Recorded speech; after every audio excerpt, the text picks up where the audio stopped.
अगला हेडिंग है बायो-सेवर्ट का नियम है। तो बायो-सेवर्ट ने क्या किया, एक तार लिया या एक परिपथ लिया, ये मान लो अनंत लंबाई का क्या है, परिपथ है या तार है। इस पे मान लो किसी भी, इसमें हमने मान लिया कि इसमें कोई वैद्युत धारा बह रही है। ये तार पहले ध्यान दीजिए किसी चुंबकीय क्षेत्र डीबी में क्या किया गया है, रखा गया है। कोई चुंबकीय क्षेत्र स्मॉल, आपका मतलब चुंबकीय क्षेत्र जो है वो मान लिया गया स्मॉल डीबी है, ठीक है, यानी बहुत कम है। और मान लिया इस तार का एक टुकड़ा है, एक खंड है। इस तार के खंड की लंबाई हम ले लेते हैं क्या, पूरे तार की लंबाई ना ली, एक छोटे से भाग की लंबाई हम क्या ले लेते हैं, स्मॉल डीएल। ये छोटे से तार के पूरे अनंत लंबाई के छोटे से टुकड़े की लंबाई कितना ले लेते हैं, स्मॉल डीएल। इस पे मान लो कोई ये बिंदु है, मान लो बिंदु आपका इस छोटे से टुकड़े पर एक बिंदु मान लेते हैं क्या है, कैपिटल ओ है। इस बिंदु तार पर स्थित इस बिंदु से मान लो हमको इससे P दूरी पर क्या निकालनी है, चुंबकीय क्षेत्र की तीव्रता निकालनी है। तो मान लिए कि आपका ये जो बिंदु O है, यहाँ से बिंदु P पर हमको चुंबकीय क्षेत्र की तीव्रता निकालनी है। तो ये O से P तक की दूरी मान लेते हैं स्मॉल कितना है, स्मॉल r ले लीजिए। तो ये आपका किसी भी लंबाई का या अनंत लंबाई का तार था। इसमें हमने एक छोटा सा टुकड़ा लिया इस तार का या एक खंड लिया जिसकी लंबाई कितना लिए dl, और इस पे कोई एक बिंदु O लिए। इस O से एक P, इस बिंदु O से r दूरी पर मान लें कोई बिंदु क्या है, P है। और इस तार को किस चुंबकीय क्षेत्र में रखा गया, मान लो स्मॉल डीबी चुंबकीय क्षेत्र में क्या कर दिया गया, रख दिया गया। और एक चीज ध्यान दीजिएगा, ये जो आपकी दूरी है स्मॉल r और ये तार के बीच का, ये तार का एक खंड है जो छोटा सा टुकड़ा, इसके बीच का कोण मान लेते हैं क्या, थीटा है। तो बायो-सेवर्ट ने बताया कि जो चुंबकीय क्षेत्र की तीव्रता होगी, इन्होंने बताया कि तार में बहने वाली धारा के क्या होगी, समानुपाती या फिर अनुपाती होगी। और इस तार के जो छोटा सा टुकड़ा या खंड की लंबाई है, इसके भी क्या होगी, अनुक्रमानुपाती। यानी अगर धारा ज्यादा कर रहे हो तो चुंबकीय क्षेत्र की तीव्रता भी क्या होगी, अधिक होगी, ज्यादा होगी।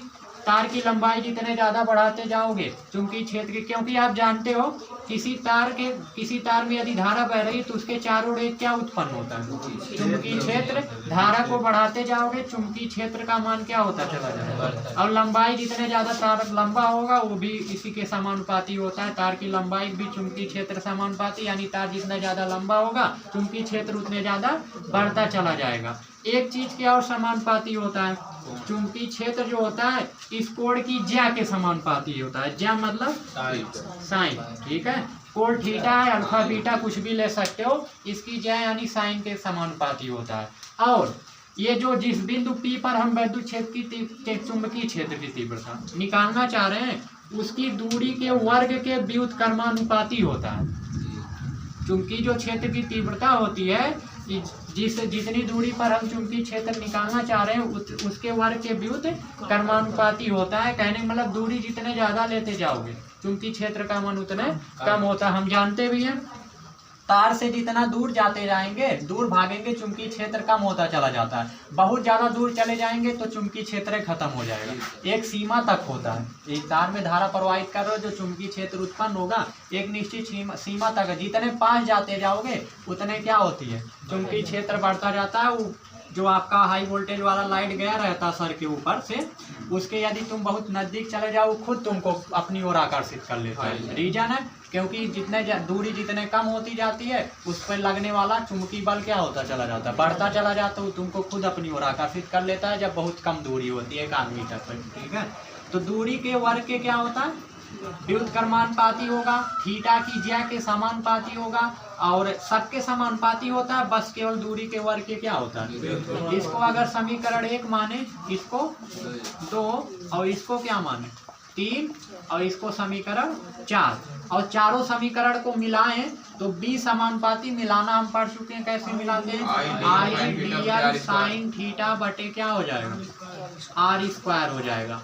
इस समानुपाती का चिन्ह हटाएंगे तो एक बायो-सेवर्ट ने क्या किया, एक नियतांक प्रयुक्त किया। आप जानते हो अनुक्रमानुपातिक चिन्ह जब हटता है तो एक क्या लगाया जाता है, उस नियतांक का नाम रखा गया μ0/4 पाई। इसको पीछे भी अध्ययन कर चुके हो, एकदम शुरू में जब विद्युत पढ़ा रहे थे वहाँ भी प्रयोग हुआ था। म्यू नॉट या फिर म्यू जीरो, इसको पढ़ सकते हो म्यू नॉट अपान क्या 4 पाई इंटू क्या IDL साइन थीटा और बटे क्या R स्क्वायर। ये चुंबकीय क्षेत्र की तीव्रता का क्या आ जाएगा फार्मूला, इसको मान सकते हो समीकरण 5। तो यही हो जाएगा आपका। यदि किसी चालक तार में I एम्पियर या 10 एम्पियर 20 एम्पियर जो भी I का मान दिया रहेगा यहाँ लाके पुट कर देंगे, रख देंगे। यदि मान लो I एम्पियर की धारा इस तार में बह रही है, हमको क्या करना है, किसी छोटे से खंड पर किसी बिंदु से बिंदु P पर वैद्युत क्षेत्र की क्या निकालनी है, तीव्रता निकालनी। यानी किसी भी बिंदु पर कितनी भी दूरी पर, ये दूरी R दिया रहेगा, ठीक है, 10 20 30 जितनी भी दूरी कहेगा उतनी दूरी पे यहाँ रख के हम निकाल लेंगे आराम से क्या चुंबकीय क्षेत्र की तीव्रता, ठीक है। आगे देखो, इसको कहते क्या है, ये जो म्यू जीरो अपान 4 पाई है, 4 पाई, इसको अनुक्रमानुपाती नियतांक या फिर इसको बोला जाता है चुंबकीयशीलता। चुंबकीय छोटा सा डी का मतलब एक छोटा सा का लिया गया टुकड़ा, डीएल ऐसे जोड़ोगे, डीएल ऐसे छोटे छोटे तमाम टुकड़े होंगे, तो पूरा डीएल जोड़ोगे पूरा क्या आ जाएगा, एल मतलब पूरी तार की क्या हो जाएगी, लंबाई आ जाएगी, ठीक है। तो इसको 4 म्यू जीरो अपान 4 पाई को क्या कहेंगे, चुंबकीयशीलता कहेंगे, ठीक है। कुछ भी मानो, L1 L2 भी मान सकते हो, यहाँ डीएल माना गया, ठीक है। तो ये थी आपकी चुंबकीय क्षेत्र का फार्मूला आ जाएगा mu zero upon 4 pi into IDL का साइन थीटा बटे देखो इसका मान निकाला गया म्यू जीरो अपान 4 पाई, इसका मान निकाला गया है आपका 10 की पावर -7। मात्रक क्या होगा, टेस्ला इंटू मीटर प्रति एम्पियर। मात्रक कैसे निकालोगे, देखो किसका मात्रक निकालना है, म्यू जीरो अपान 4 पाई, इसका चुंबकीयशीलता का मात्रक हमको निकालना है। तो बाकी सबको इधर भेज दो, तो यहाँ से म्यू जीरो अपान 4 पाई बराबर क्या हो जाएगा, B गुणे R स्क्वायर और बटे का IDL, यही साइन थीटा छोड़ दें क्योंकि उसका कोई मात्रक होगा नहीं। तो mu zero upon 4 pi is equal to हो जाएगा B चुंबकीय क्षेत्र की तीव्रता, इसका मात्रक हम जानते हैं क्या, टेस्ला होता है, और इंटू इसका मात्रक मीटर स्क्वायर